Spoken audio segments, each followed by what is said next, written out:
gostaria de trocar informações com vocês sobre líquidos cavitários e líquido sinovial em nosso laboratório aqui do Hospital Israelita Albert Einstein. Então, a gente considera como líquidos nobres, né, que estão presentes... Oi? Um minutinho, porque não está compartilhando aqui. Espera aí.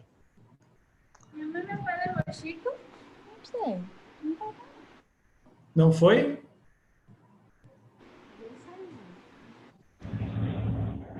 Não.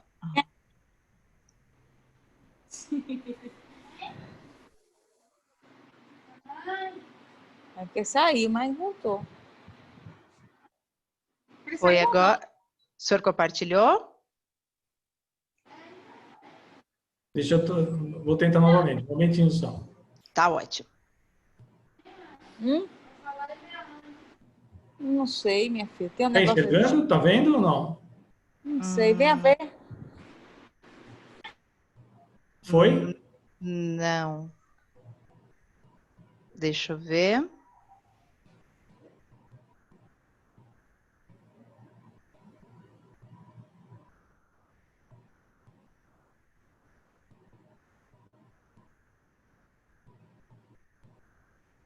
Não.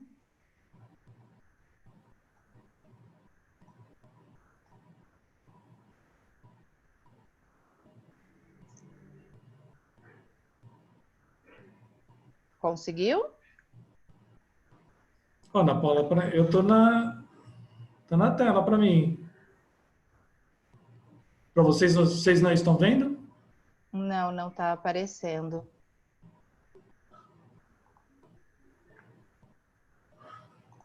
Posso voltar?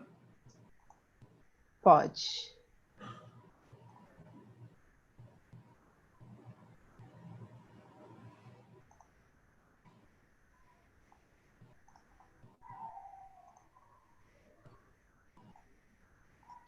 Deixa eu ver aqui se é alguma coisa. Estou entrando novamente. Tá. A gente testou, deu tudo certo? Pois é.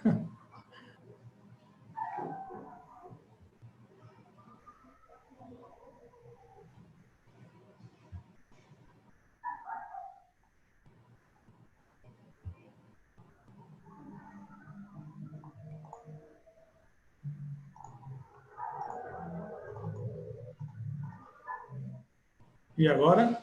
Agora foi. Agora foi. Então, vou pôr na tela de apresentação, tá? Por favor. Dá para ver? Dá sim, doutor. Bom, então vamos iniciar. Em primeiro lugar, então, boa tarde a todos. Agradeço aí o convite e vamos trocar a experiência aí dos líquidos cavitários, líquido sinovial. Vou contar um pouco da nossa experiência realizados aqui no hospital, no laboratório do Hospital Israelita Albert Einstein, e são considerados como líquidos nobres. Então, deixa eu só tirar um pouquinho. Os líquidos nobres, né? Presentes em cavidades como abdômen, articulações ou entre membranas que revestem os órgãos, têm a função de proteger mecanicamente e lubrificar a região em que se situam, presentes em pequenas quantidades, entre 20 e 100 ml, em condições normais. Então, nós vamos falar de líquido pleural, pericárdico, peritoneal ou acídico e sinovial. Quais exames podemos fazer nesses materiais? Exames físicos, bioquímicos, citológicos, microbiológicos, citologia oncótica, imunofenotipagem e marcadores tumorais, que deixamos aqui até como ponto de interrogação. O exame físico. No exame físico, nós vamos avaliar o volume, a cor, o aspecto, a fibrina e pH. Exames bioquímicos. As dosagens de proteínas, glicose, ADA, DHL, amilase, ácido úrico e triglicérides. O citológico, nós vamos fazer a contagem global, né? Então, contagem de leuquemácias, o diferencial das células e a pesquisa de cristais, principalmente no líquido sinovial.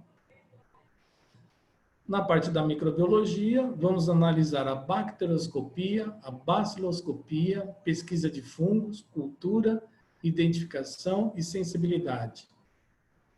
Na citologia oncótica, pesquisa de células neoplásicas. Na citometria de fluxo, a imunofenotipagem dos elementos celulares.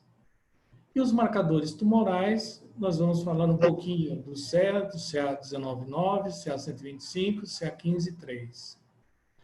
Aqui no hospital, dentro da nossa intranet, é possível a consulta de exames. Nós temos esse link e todos os colaboradores têm acesso a eles. Então, a pessoa, ao clicar nesse link, vai abrir essa tela e vai poder consultar os diversos tipos de citológico que nós temos.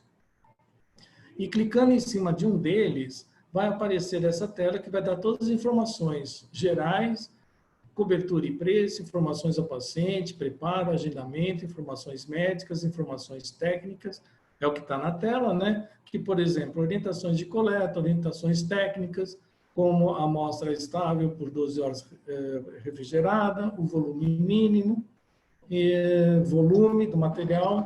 Então, tudo isso fica disponível para qualquer pessoa que tenha que acessar o sistema. A classificação desses materiais pode ser o transudado e exudado.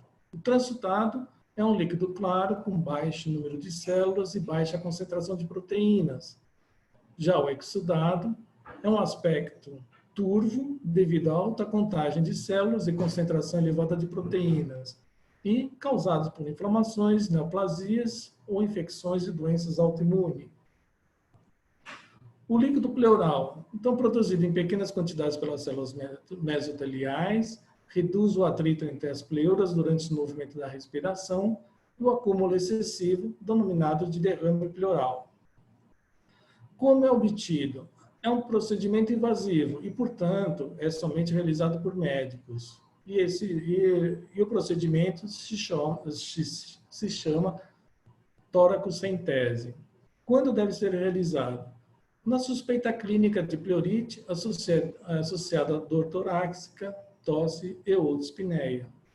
Investigar na etiologia de derrame pleural, podendo ser infecciosa, hemorrágica, neoplásica, secundária às condições clínicas inflamatórias.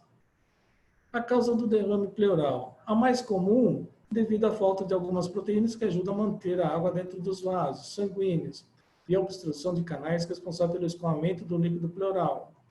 Pode ser através, assim, do câncer, infecções como pneumonia, pancreatite, tuberculose, sangramento, lúpus, doenças cardíacas, renais ou hepáticas, como a cirrose, e coágulos nos vasos dos pulmões, embolia pulmonar, que é a causa possíveis da enfermidade. A interpretação clínica é um exame útil no diagnóstico de processos inflamatórios infecciosos, como a tuberculose, que pode ser bacteriano viral, neoplásicos primários ou metastáticos da cavidade pleural e pulmonar. Correlação. Podemos correlacionar com dosagem de proteína, DHL, glicose do líquido, doada, anatomopatológico e exames da microbiologia. Eles se classificam em derrames pleurais de acordo com a sua composição bioquímica. Então, nós temos uma relação entre proteína do líquido pleural e sérico inferior ou igual a 0,5, é considerado um transudado. Se for superior a 0,5, considerado exudado. Uma relação entre DHL do líquido pleural e sérico inferior ou igual a 0,6, um transudado, e maior que 0,6 é um exudado. DHL no líquido pleural maior que 2/3 do limite superior do soro. No transudado não tem e contém no exudado. Portanto, a presença de qualquer um dos 3 critérios de exudado é suficiente para a sua caracterização. E a presença dos 3 critérios de transudado é necessário para a sua caracterização. O líquido pericárdico, produzido em pequenas quantidades pelas células mesoteliais, reduz o atrito entre as membranas do pericárdio durante os batimentos cardíacos. O acúmulo excessivo, denominado derrame pericárdico. Como é obtido? É um procedimento invasivo também somente realizado por médico, e se chama pericardiocentese. Quando deve ser realizado? Quando o paciente sentir dor no peito, tosse, febre, fadiga e alterações do ritmo cardíaco associado a pericardite ou derrame pericárdico. Investigar a etiologia de derrame pericárdico pode ser identificado em radiografia de tórax, como no aumento do tamanho do coração, ecocardiograma com uma aparência pericárdica anormal. O líquido peritoneal, produzindo pequenas quantidades de células mesoteliais, reduz o atrito entre as membranas do peritônio, lubrifica as alças intestinais durante os movimentos da digestão, aumento de seu volume em processo infeccioso ou não, denominando ascite, e o líquido recebe o nome de líquido ascítico. Quando há um processo inflamatório nas membranas peritoneais, uma peritonite. Como obter? É um procedimento invasivo. Esse procedimento chama-se paracentese, realizado somente por médicos, né? E quando deve ser realizado? Pacientes que apresentam peritonite com desenvolvimento de ascite, aumento rápido do desenvolvimento de febre em um paciente com certo grau de ascite.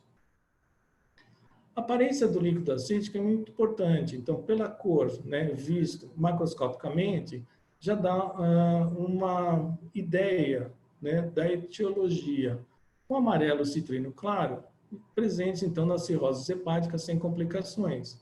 Um aspecto turvo nas infecções. Leitoso, neoplasia ou trauma do ducto pancreático. Sanguinolento, punção traumática, uma neoplasia maligna, ascite cirrótica sanguinolenta, tuberculose, punção inadvertida do baço e cor marrom, uma síndrome ictérica, perfuração de vesícula biliar e úlcera duodenal. Interpretação clínica. É um exame útil no diagnóstico de processo seroso, como transudado e exudado, inflamatórios, infecciosos neoplásicos, primários ou metastáticos da cavidade abdominal, bem como para o diagnóstico da peritonite bacteriana espontânea. Correlação. Pode ser correlacionado com os testes de bioquímica, como proteína, DHL, glicose, OADA e o anato patológico. O líquido sinovial, produzido em pequenas quantidades pelas membranas sinoviais, lubrificante de todas as articulações do corpo, ombros, joelhos, mãos. É um líquido transparente por ser filtrado do plasma e viscoso devido à secreção de mucopolissacarídeos pelas células da membrana sinovial. Como obter? Também é um procedimento invasivo, né? Então, portanto, isso deve ser realizado por médicos e o nome é artrocentese. Quando deve ser realizado? Quando há inchaço, dor, rubor nas articulações, com ou sem causa aparente, para diagnosticar a causa das inflamações das articulações e pode ser realizado para fins terapêuticos. Principais indicações: artrite séptica, que é uma invasão purulenta de uma articulação por um agente infeccioso, que produz uma artrite, inflamação articular. Sinovite, inflamação da membrana sinovial, induzida por depósitos de cristais. Demais situações patológicas. O exame do líquido sinovial apenas indica se o fluido é do tipo inflamatório ou não inflamatório, ou se há presença ou não de hermatrose, sangramento dentro do espaço articular. Correlação. Pode ser com a dosagem do ácido úrico no soro ou exame complementado pelo líquido sinovial. Aqui é a coleta e transporte desses tipos de materiais.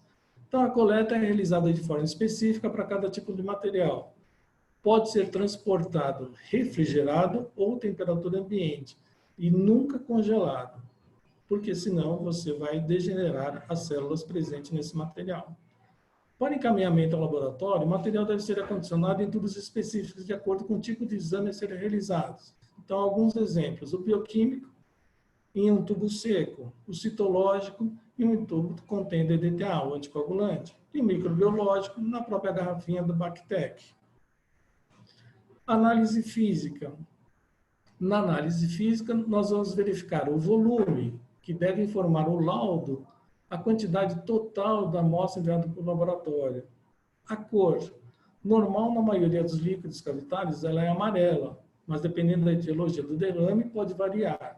se for branco, infecções a comprometimento linfático, alaranjado, avermelhado, marrom, hemorragias, esverdeado nas icterícias, colicistite ou perfuração da vesícula biliar. O aspecto pode variar entre transudado e exudado, sendo eles límpido, turvo, purulento, hemorrágicos e leitosos. A fibrina, ausente em condições normais. Em casos mais complicados, o fibrinogênio pode estar presente em grande quantidade e gerar filamentos de fibrina ou coágulos. O pH pode ser medido utilizando o pHmetro ou fitas medidoras de pH, mas damos preferência para a utilização do pHmetro. Amostra ácidas inferior a 7,2 pode indicar complicações e infecções de doenças como a tuberculose, artrite reumatoide e neoplasias que podem apresentar acidose. A citologia. Geralmente, nós fazemos a contagem global, né, a contagem total de células e massas em amostras puras. Pode ser manualmente, utilizando a câmara de Neubauer, ou automatizada. Então, hoje, nós estamos já da contagem manual para automação. E isso tem literatura, né? Então, um artigo aqui da Universidade lá de Barcelona, da Espanha, né? Já está induzindo, né, a utilização do equipamento da Sysmex, o XN, para a contagem desses líquidos biológicos. Então, aqui hoje, no nosso laboratório, nós temos o XN9000, que tem um canal específico para a contagem desses líquidos, que é o XN-BF. Então, utilizando este canal ou um módulo, né, da automação, não é necessário reagentes adicionais, não requer um pré-tratamento das amostras, a não ser no líquido sinovial, tem uma considerável redução do TAT, né, que é o tempo de liberação do total do exame, né, do trabalho intenso com a contagem manual, e os resultados são mais precisos porque o aparelho, equipamentos contam muito mais células do que o próprio colaborador. Então, na análise automatizada de líquidos, aqui a gente pode ver assim a distribuição das células, né? Então, nesta região de cima, né, nessa região superior, ficam as células tumorais, macrófagos, células mesoteliais, aqui os mononucleares, linfo e mono, e aqui os polimorfonucleares, neutrófilos e eosinófilos. Então, aqui a gente tem a tecnologia, é a mesma se fosse de um hemograma normal, né, por citometria de fluxo. Os parâmetros responsáveis, então, como eu falei, são essas células, tanto absoluto quanto em porcentagem, e os reagentes são os mesmos utilizados para a realização do hemograma. Então, aqui é um resultado de um líquido que nós processamos no XN, né? Então, a gente tem aqui o WBC, aqui, como, por exemplo, 264 células, e mais que, então, vai ter a contagem, né, de leucócitos, são os polimorfonucleares e mononucleares, né? O total de células, aqui embaixo, 265, que seria o quê? Esses leucócitos e mais essas células de alta fluorescência, que vão conter o quê? Os macrófagos, células mesoteliais e células malignas. O range de medição analítica, o RMA, é o intervalo dos valores do analítico que ele pode medir diretamente, sem nenhuma diluição ou concentração. Então, nós temos aqui de 2.000 a 5 milhões de hemácias por microlitro, e de 3 a 10 mil células nucleadas totais por microlitro. Porém, é necessário que o colaborador assim, verifique os flags que o equipamento pode apresentar, como aqui, a necessidade aqui, o arroba, né, a necessidade de fazer uma pré-diluição nesse material. Ou então, em relação ao diferencial das células, né, por isso aí é necessário fazer a contagem manual. E nós, pelo nosso, o dia a dia nosso aqui, né, da validação do equipamento, Então, nós encontramos que hemácias inferiores a 2.000, né, o aparelho ele acaba se atrapalhando um pouco, né? E para a líquor, nós não passamos, nós achamos como inadequado, né? Então, aí é necessário fazer manual quando tivermos um baixo volume do material, amostra não recomendada para análise, principalmente como lavado brônquico, baixas contagens de hemácias, uma amostra de baixo volume, e quando apresentar os alarmes. Então, aqui foi feita uma validação do líquido, por exemplo, do líquido acítico, foram num total de 61 amostras. Então, total de células nucleadas, nós encontramos aí uma correlação de 0,97, quase 0,98. Opa. Nas hemácias, nós obtivemos uma correlação de 0,97. E aqui nós extrapolamos, né? Quando tivermos hemácias superior a 1.000, encontramos também uma boa correlação de 0,97. E quando superior a 2.000, uma correlação de 0,99. E o diferencial, né? Incluindo aquelas células de alta fluorescência, uma correlação de 0,7, tanto para linfomononucleares, como o polimorfonucleares. Então, uma relação de 0,7. Porém, tivemos uma concordância aqui de 100% dessas células. No líquido pleural, nós passamos, né, validamos com 70 amostras. Então, nós tivemos também um total de células nucleadas com uma correlação de 0,9, as hemácias, uma correlação de 0,994, né?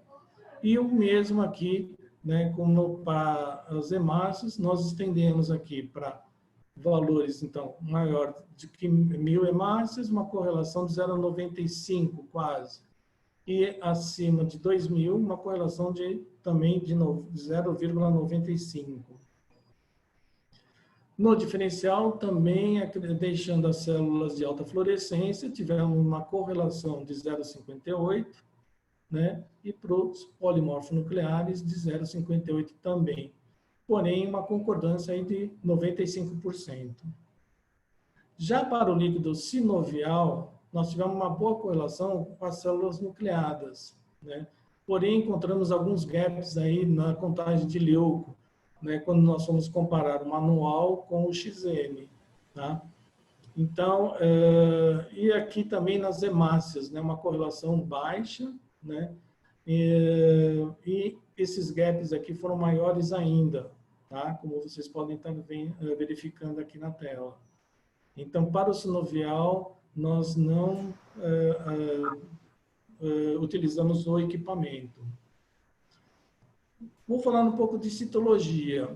Então, na citologia, nós vamos fazer o diferencial dessas células, né? Então, a contagem microscópica de células, sua classificação, após a concentração na citospin, uma citocentrifugação, e a coloração pancromática. Nós vamos visualizar neutrófilos e linfócitos, os monócitos, células mesoteliais, os eosinófilos, macrófagos, muitas vezes alguns com hemosiderina, né? E as células neoplásicas, formando sincícios. Os neutrófilos eles estão aumentados em pneumonias bacterianas, empiemas, fluido purulento, peritonite purulenta e associados à malignidade. Os linfócitos estão aumentados nas infecções, principalmente tuberculose e pneumonia viral, doenças reumatoides. Os monócitos aumentados nas infecções crônicas como tuberculose, artrite reumatoide e diminuídos em tratamentos de quimioterapia. Os eosinófilos aumentados em traumas, pneumotórax, tuberculose, infecções fúngicas, parasitas, condições alérgicas, malignidade, infarto pulmonar e diálise.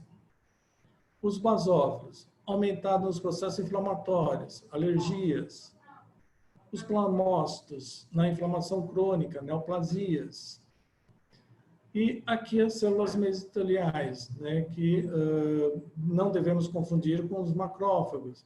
Então, são células maiores, são células grandes, citoplasma basofílico, núcleo grande, nucleolividente, pode estar em grupos ou isoladas, multinucleadas, e citoplasma finamente granuloso com ocasionais vacúolos. Os macrófagos são células maiores, arredondadas, citoplasma finamente vacuolizado, núcleo periférico, isoladas ou em grupos, vacúolos únicos ou multivacuolizados e raramente multinucleadas. E muitas vezes pode apresentar aí hemosiderina, que é importante aí em processos hemorrágicos. As neoplasias, né? Então, formando sincícios, são células que podem ser multicelular, formando grupos, né, arranjos ou sincícios, tem uma alteração da relação núcleo-citoplasma, contorno nuclear irregular, condensação da cromatina e inclusões nucleares. Ainda na citologia, podemos fazer a pesquisa de cristais, principalmente nos líquidos no sinovial, né? Então, realizada apenas no líquido sinovial, para o diagnóstico de artropatias, deve ser realizado por microscopia com luz polarizada em amostra pura, apenas entre lâmina e lamínula. Quanto à bioquímica, então a gente vai fazer a dosagem da glicose, né? E na presença de leucócitos e bactérias, há um consumo da glicose a ser redução. As proteínas, valores abaixo de 3 gramas por decilitro, são indicativos de transfutato. Acima disso, são indicativos de exudato. Amilase, a relação amilase líquido barra soro, né, maior que 2, é característica de pancreatite, obstrução intestinal e lesões traumáticas. O DHL. O DHL, então, um dos critérios de classificação segundo Light. Níveis de DHL no acítico são 50% dos valores séricos. E em neoplasias estão bastante elevados. O ácido úrico, principalmente no líquido sinovial, né, quando aumentado, pode indicar uma artrite gotosa. Os triglicérides, níveis superiores aos plasmáticos, são encontrados em derrames quilosos. O ADA, sua atividade pode estar aumentada nos casos de tuberculose, artrite reumatoide, em alguns tipos de linfomas e epiemas. A microbiologia. Na microbiologia pode ser solicitada, então, a bacterioscopia, a pesquisa direta de micro-organismos em amostras puras após fixação em lâmina e coloração do mesmo nome. E aí você vai identificar os gram-positivos e gram-negativos. Baciloscopia, pesquisa direta de micro-organismo álcool ácido resistente.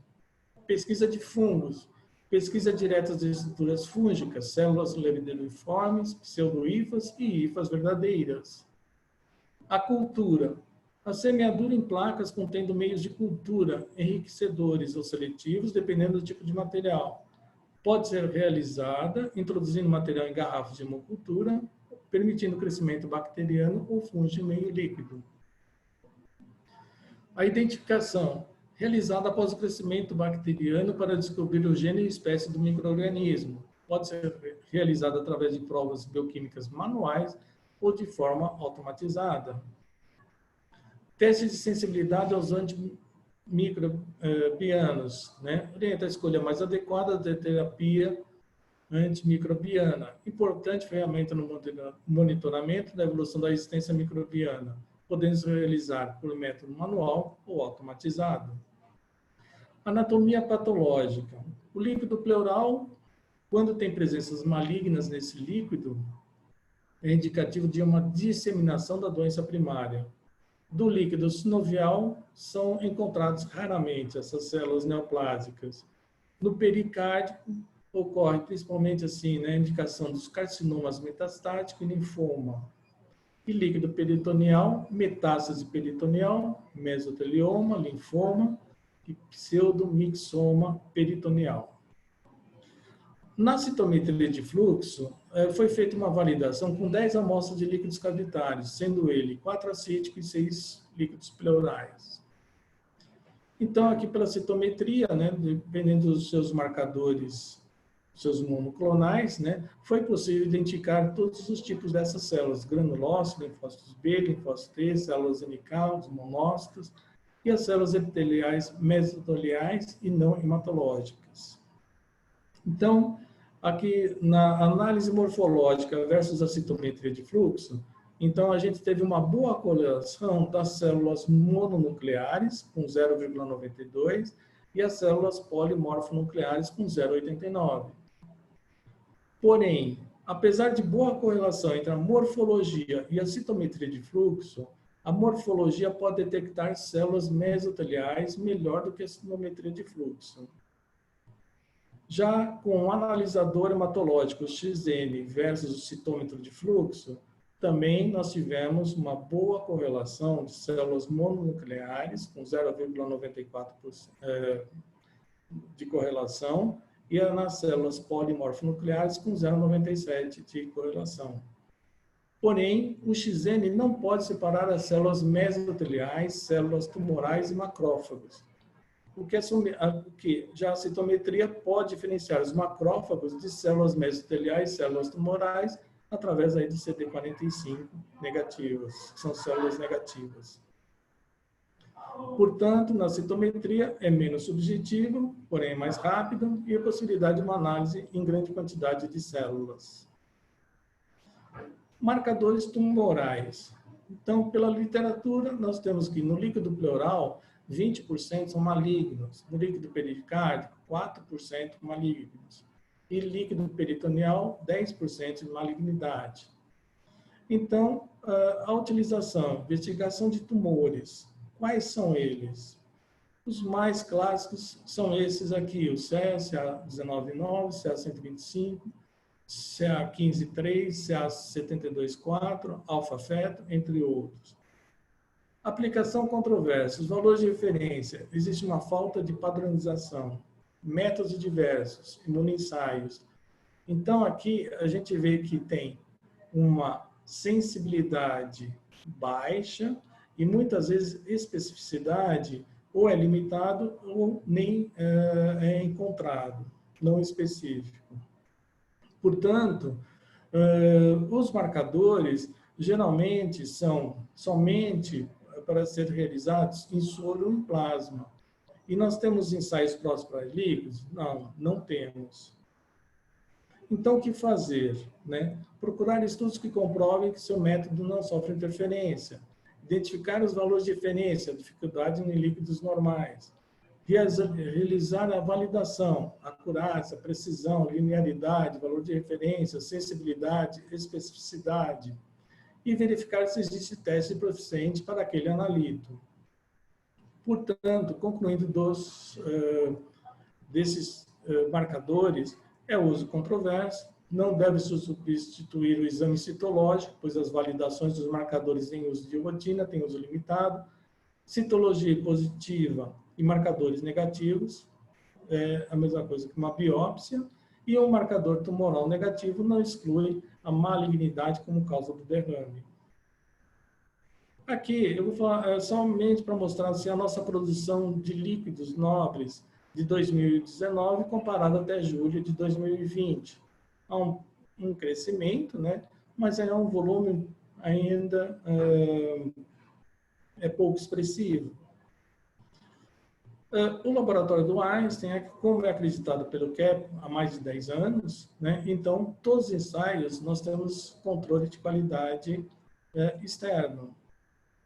Então, aqui, no CAP, tem um capítulo específico somente para líquidos biológicos, né? Então, aqui vocês veem que, mesmo os líquidos diluidores utilizados para esses líquidos nobres, tem que ter um registro de qualidade. Então, tem que ser contado diariamente, tem que ser visto se tem algum fluido que tem alguma consistência, né? O background tem que ser zero, né? Não tem que ser encontrado nenhum tipo de partícula. Se encontrar, tem que ser desprezado.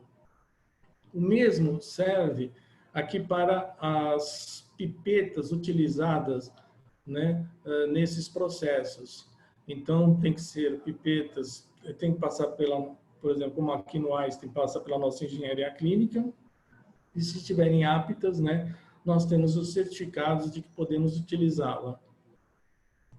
O mesmo aqui para as câmeras de Neubauer. Se tiver alguma linha, né, ou algum risco nessa câmera, ela deve ser descartada e trocada. Aqui, o CAP, ele informa assim, que se você tiver células clamps, né, ou debris, né, deve ser informada no laudo. Então, por exemplo, como isso aqui é o nosso laudo de líquido sinovial, né, e aqui aparece que a contagem global possivelmente subestimada devido à presença de fibrina. Aqui, o CAP, ele indica que todo líquidos nobres deve ser contado em duplicata por 2 colaboradores. Então, como aqui foi feito por um colaborador, ele rubrica, e um segundo colaborador fez também essa verificação. E, se o caso, assim, o limite de concordância estabelecido nesses casos é de mais ou menos 35%. Se os resultados obtidos sejam discordantes, um terceiro colaborador deverá participar nessa contagem desse material.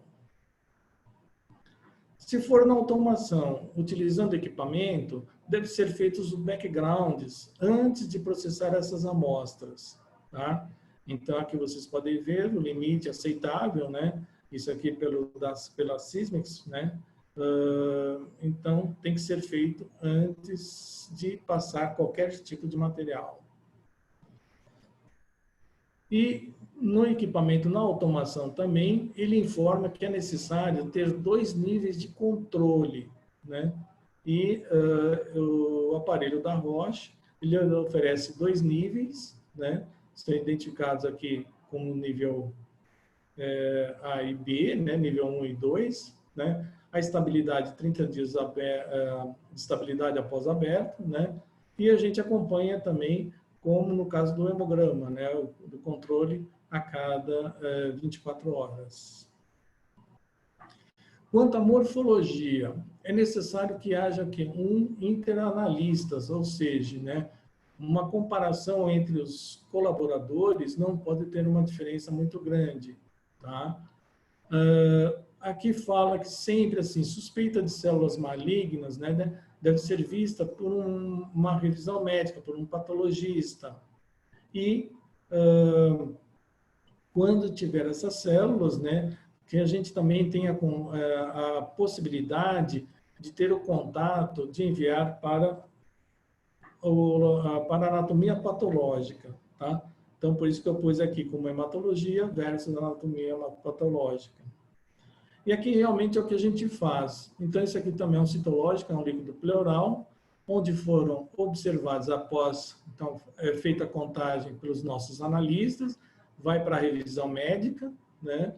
E eles tem essa observação, material enviado anatopatológico, que alguma coisa ficou em dúvida, né? E aqui o resultado do mesmo material, né, da anatomia patológica. Então, a citologia convencional versus citologia oncótica tem que andar juntos quando necessário. O tempo de guarda das lâminas, né? Pelo CAP também é necessário aí manter 2 anos dentro do laboratório. E aí, aqui um teste de proficiência, né, da qual nós participamos. Então, pela Controlab, né? Então, nós temos aqui a contagem de células das hemácias, a contagem dos leucócitos, né? A citologia, o diferencial, geralmente, então, são em 3 amostras que eles enviam. E ainda a identificação de células, tá?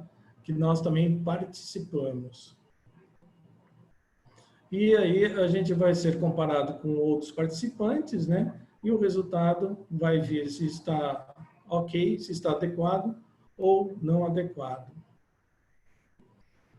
Aqui também, pela automação, também a gente participa com testes de proficiência do CAP, né? Então, a gente faz aqui também a contagem global de leucócitos, contagem das hemácias. Então, este aqui é o nosso resultado que foi enviado. Aqui a média dos participantes, o desvio padrão, né? O número de laboratórios que enviaram, os limites aceitáveis, né? Inferior e superior, e aqui o critério, se foi aceito ou se não foi aceito. E aqui também é bom para a gente ver assim o quanto a gente está distante, né? Um desvio, 2 desvios, né? Então a gente sempre está também identificando essa oportunidade aí de melhoria. E era isso que eu tinha para mostrar para vocês, tá? Fica aqui meu e-mail. Qualquer dúvida também estou à disposição, tá? E é isso que eu tinha para mostrar para vocês. Vamos lá. Muito obrigada, doutor Cláudio. Tem algumas perguntas aqui para o senhor no chat. Tá. Deixa eu ver aqui.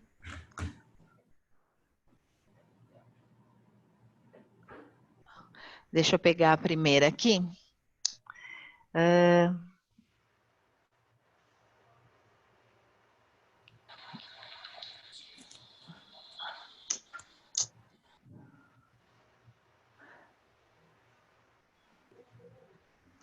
A Rayane, ela está perguntando, com relação ao SIC da morfologia, a contagem não pode ser muito divergente entre os colaboradores, mas esse muito divergente é até quanto? Por exemplo, até 10%?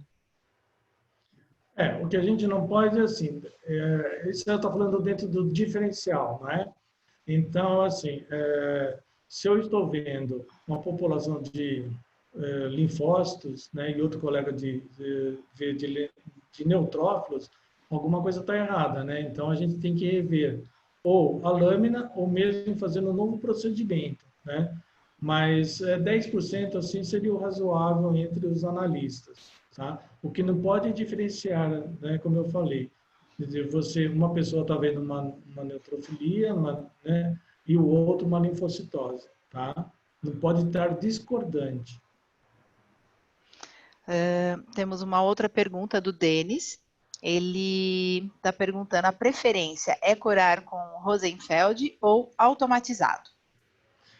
Hoje nós fazemos aqui a nossa coloração Rosenfeld, é bem específica assim, para esses tipos de colorações, principalmente em líquidos nobres, nos nossos mielogramas também a gente faz a coloração, mas em alguns casos é possível sim fazer a coloração no equipamento. É que às vezes pode ocorrer a perda do material, mas se você tiver um material ainda suficiente, né, e possível de repetir, é possível, sim, fazer a coloração por automação. A Rayane também tem uma outra pergunta. Na contagem manual da citometria, através da câmara de Neubauer, qual o fator de correção a ser utilizado para hemácias e leucócitos, levando em consideração que a amostra não foi diluída previamente? Olha, então, a gente faz o cálculo contando aí, por exemplo, na câmara de Neubauer, né? Então, a gente conta os 4 cantos dessa câmera e mais a posição central dela, né? E aí é só multiplicar, tira uma média e multiplica por 10, é o valor obtido, o valor final, se você não tiver nenhuma diluição, tá? Perfeito. Alguém tem mais alguma pergunta para estar fazendo para o Dr. Cláudio? Pode escrever aqui no chat. Ou também pode mandar por e-mail, como o meu e-mail está aí, fiquem à vontade, tá bom? Perfeito. Eu acho que é uma troca de informação, né? Opa! Doutor, tem gente perguntando, né, se o senhor pode estar disponibilizando esse material que o senhor apresentou para a gente. Claro, Se for o caso, eu acho que pode estar enviando o e-mail diretamente para o senhor? claro, eu estou à disposição e fiquem à vontade, tá? Perfeito, ótimo. Então, quem estiver interessado, né, no material do Dr. Cláudio, por favor, manda um e-mail para ele que ele já deixou aí na tela. E aí ele já manda esse material para vocês. E a Eleni também tem uma pergunta. Existem alguns critérios para a guarda das lâminas por esse período? Então, como nós temos assim, somos acreditados aqui pelo CAP, ele exige que, como eu mostrei, né, a cada 2 anos são as lâminas coradas, tá? Então, nós armazenamos, nós primeiro limpamos, né, tiramos todo o óleo de imersão, né, limpamos a lâmina, passamos num papel laminado, né, e identificamos o pacotinho desse tipo de material, entendeu? E deixamos arquivados aqui por 2 anos, porque muitas vezes pode ser a lâmina já é do paciente, né? Se caso for necessário, ou uma revisão médica no futuro, a lâmina fica à disposição. Muito bom. Alguém mais tem alguma pergunta? Deixa eu ver. Não, por enquanto não. Bom, então a gente vai fazer o nosso sorteio, né? Para quem chegou depois, nós estamos fazendo um sorteio, tá? De um livro. Eu vou abrir aqui o sorteador para a gente estar sorteando. Mas antes, eu gostaria de estar agradecendo ao Dr. Cláudio mais uma vez, né? Pela tua presença. Muito obrigada, doutor. Sempre está disposto aí, né, a estar nos atendendo, o pessoal do DeepLab, muito obrigada mesmo, tá? Agradeço também vocês. Imagina, é um prazer para a gente estar junto aqui, né? Bom, obrigado. Então, quem realmente quiser o material ou quiser fazer mais algumas perguntas, o Dr. Cláudio deixou o e-mail dele aí disponível para vocês, tá bom? Eu vou estar descompartilhando a sua tela, doutor. Ok, fique à vontade. Para a gente fazer o nosso sorteio.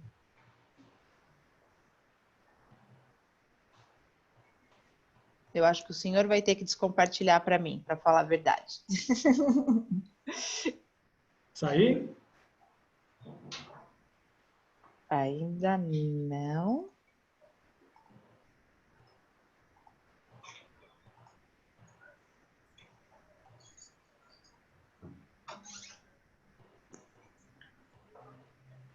Ainda tá? Ainda tá.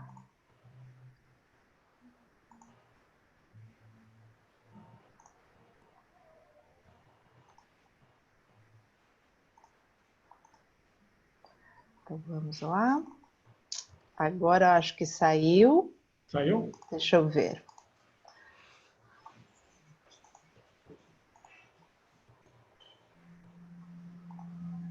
Não. Todo mundo ainda está vendo a tela do doutor? Sim. Sim. Agora? Agora saiu. Então, vamos lá. Vamos fazer o sorteio. Eu vou abrir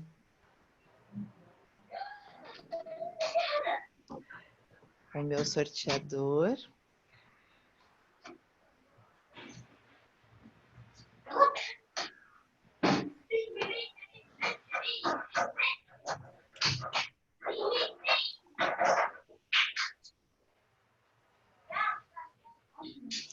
Então, vamos lá. Eu tenho, acho que 40. Deixa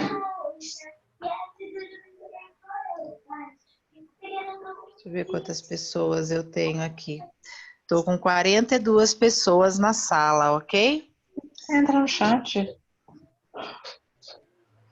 Então, vamos lá. Não sei mexer isso daqui. No chat? É, onde fica o chat? Acho que é aqui. Então, vamos. 40.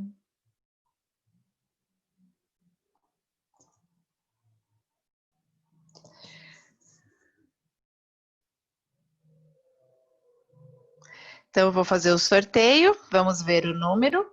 A gente vai fazer o sorteio pelos participantes, tá? Aqui no meu está a Adriana em primeiro, ok?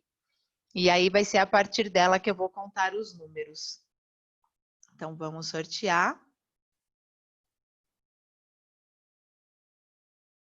O número 6 foi sorteado. Vamos ver aqui.